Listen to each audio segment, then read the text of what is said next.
Celtic strike Aberdeen for 6. Dundee continue to prove that they are going nowhere, and it looks like Inverness's gamble on big Duncan Ferguson has paid off. Welcome back, guys, to Fog Football, and it is the Spfl review show, the last weekend of games before we go into the winter break. It was an important weekend of games for many teams in the Scottish Pyramid, and we're going to look at all the results and all the tables right here, right now. So let's not waste any time. Let's get straight into League 2. Dumbarton with a 1-0 win over East Fife, continuing to pick up good results this season in League 2. You got Elgin City 2-0 over Bonnyrigg Rose. A lot of yellow cards in that game. Forfar and Clyde played out a 1-1 draw. I think Clyde needed something, and they finally get a point, and they haven't been good this season, so I think they needed to start getting results. That could be a big win for them. Peterhead have been great though. I know they got relegated last year, but they're looking like they could go straight back up. And a 3-2 win over Stranraer is a decent result for them. And finally, it was Stenhousemuir 3, Spartans 2 in a high-scoring 5-goal game. So if we look at the League 2 table, we can see Peterhead still remain top, although they've got a game in hand over Dumbarton, so they could actually increase that lead going forward. It's then Dumbarton, Stenhousemuir, the Spartans, Bonnyrigg Rose, Stranraer, East Fife, Forfar, Elgin, and like I said, Clyde are still bottom of the table. They only have one win all season, and they're probably going to need to add to that soon, or else they could be in danger of being cut off adrift. And it's going to be difficult. Anytime a team for League 2 goes down, unless you're like a well-established club, getting back into the pyramid is going to be tough. And we've seen a lot of teams struggle to do it. A lot of teams have failed to do it. And I think if Clyde do go down, we might not be seeing them again for a very long time, because there is teams in the Highland and Lowland leagues that are always improving, always looking to get better, always looking to progress. And I think that the pyramid thing, the relegation to the Highland Lowland League, was the best thing that happened for Scottish football in a long time, because we've seen teams in League 2, East Stirlingshire, every season were shite, Albion Rovers, every season were shite, but they knew nothing would happen to them. They knew they would finish 10th and they'd be back in League 2 next season. But now, I like it. I like the relegation system.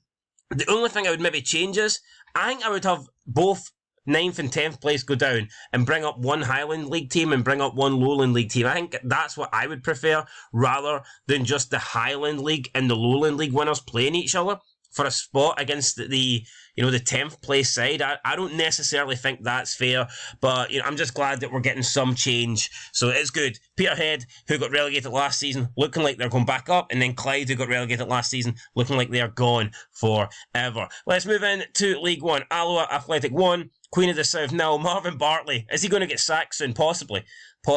He ended last season really well, but since then, it's just the results have not been going for him. He's struggled big time, and yeah, I mean, a couple more bad results and he could be at the door. Falkirk 2, Edinburgh City 1. Edinburgh City are struggling, they are last, although they have had a couple of decent results in previous weeks. Couldn't get a result here against Falkirk, but I tell you what, it's not bad. It's not a horrible display or anything like that. Losing 2-1 to the league leaders is hardly disgraceful. 7 yellow cards though. They need to cut that shite out. You can't be getting that many bookings. Normally if you get 7 yellow cards, there's a good chance that somebody could be getting multiple cards and could result in a red. Speaking of reds, there was a red in the Hamilton game. Dale Hilson got sent off in the 91st minute, but the damage was already done by then. And Hamilton got 5 goals and they actually missed a penalty as well, Ewan Henderson. It was a chance for him to grab the hat-trick and he missed the penalty, so that's a big blow for him. Obviously, good opportunity to get a hat-trick and he's blew it 5 minutes from the spot. Celtic Hearts 0, Cove Rangers 1. I'm used to Rangers beating Hearts, so what can I say? It's pish. Montrose 1 and an Athletic 1. Bit of a surprise there. I mean, Montrose have been playing well. I expected Montrose to win that. They didn't win it. Now we can see the league table is continuing to look like a 2-horse race. It is a 2-horse race. It's Falkirk versus Hamilton for that top spot. Cove Rangers, though, I've got competition. They're in 3rd place, and it's Montrose, Celtic Hearts, Annan. I mean, not a lot of points separate those 4 sides. Then it's Stirling, Albion, Queen of the South, who are just getting worse and worse and worse. They had 9 points after 5 games. So they've only picked up, in the last 8 games, they've picked up 4 points. That is shocking.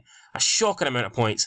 Annan Athletic in 9th, and then Edinburgh City in 10th. I mean, it's actually looking better for Edinburgh City than it was like a month ago when they had 2 points, I think. So they picked up a win and a draw since then, so they're doing a wee bit better. Championship now, Airdrieonians 2, Arbroath 0. Good result for Airdrie, been very solid all season and continuing to show that they can be Championship playoff contenders this season, I think 100%. Inverness, Caledonian Thistle 3, Ayr United 1. Big win for Inverness, and all of a sudden now they're looking like a team that you don't even expect to be in a relegation battle. They're continuing to show under Duncan Ferguson that they're getting better and better, and I wouldn't even rule them out of a playoff spot. I wouldn't say it's too late. No, I think they can still do it. The fact that they were struggling early on, they made a decision early in the season to bring in Duncan Ferguson, and sometimes that's what you need to do. You need to make it early, give the manager you're bringing in time to turn things around, and Duncan Ferguson's got a hell of a lot of time, and I tell you what, he's doing it in no time as well, because he's turned things around already. So there wasn't even like a rocky period at the beginning. He's just came in and he started winning games from the get-go, so fair play to him. Partick Thistle 2, Greenock Morton 1. I think Greenock Morton are going to be relegated. I do. Bye-bye Greenock Morton.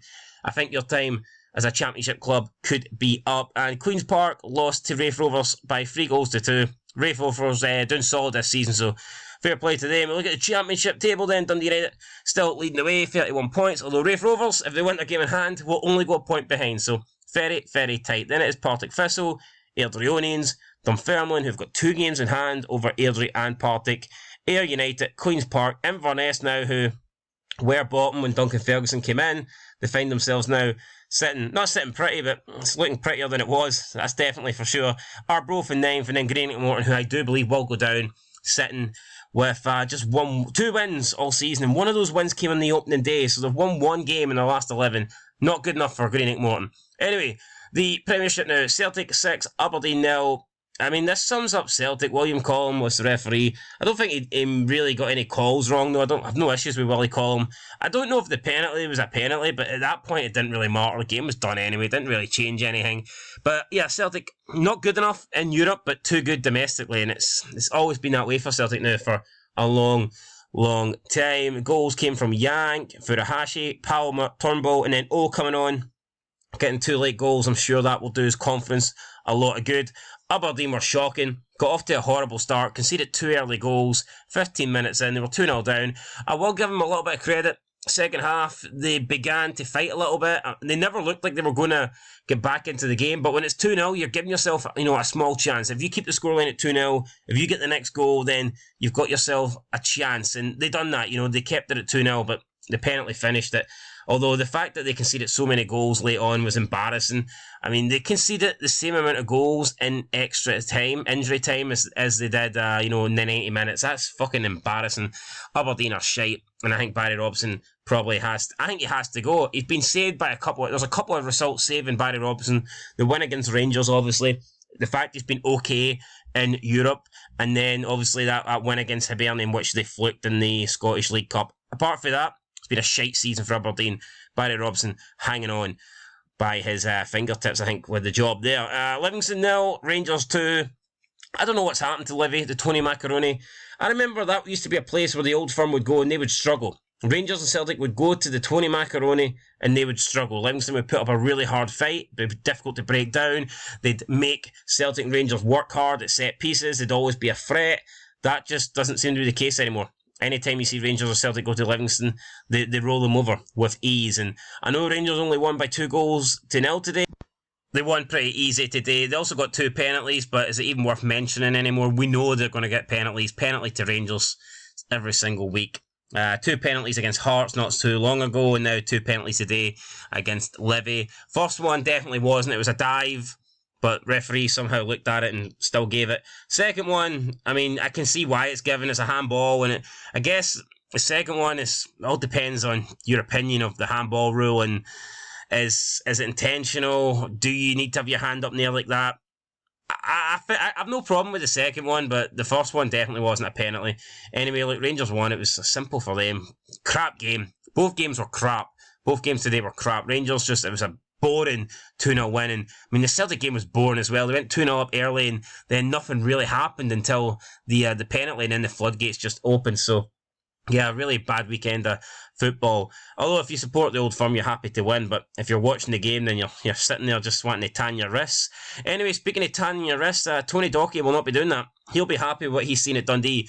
4-0 against the in-form St Mirren. I say in-form, I know their recent results haven't been great, but I'm talking about overall. From a league standpoint, they're sitting in third place. They are the third best team at the moment outside of Celtic and Rangers, and Dundee blew them away.